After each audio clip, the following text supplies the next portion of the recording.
এই যে তুমি আমাকে ঠকিয়ে নিজেকে অনেক সুখী মনে করতেছ, দেখো তোমার জীবনে একজন আসবে যে তোমাকে ঠকিয়ে দিবে। তখন তুমি তার পিছু পিছু ঘুরবে আর বলবে আমি তোমাকে ভালোবাসি।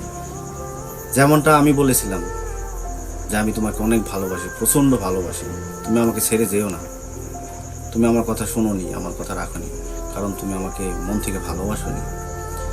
তোমার জীবন আসবে, তুমি এমন কাউকে ভালোবাসবে, সেম আমার সাথে যেরকমটা করেছো তুমি, তোমার জীবনে ঘুরে আসবে।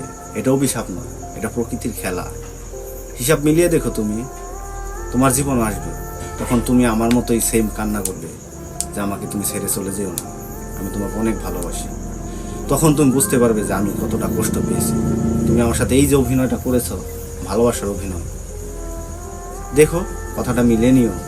তোমার জীবনও আসবে এরকম একটা জীবন, তখন তুমি কান্না করবে যে ভালোবাসার কষ্ট, ভালোবাসার যন্ত্রণাটা কি। হিসাব মিলিয়ে দেখো, সময় সবাইকে ফিরিয়ে দেয়। এটা সময়ের এবং প্রকৃতির খেলা। এই যে আমি বলতেছি, তুমি আমার কথা বিশ্বাস করো, এটাকে অভিশাপ হিসেবে মেনে নিও না। তুমি যে সময় তোমার জীবন আসবে ফিরে, তখন বুঝতে পারবে যে আমি কতটা কষ্ট পেয়েছিলাম।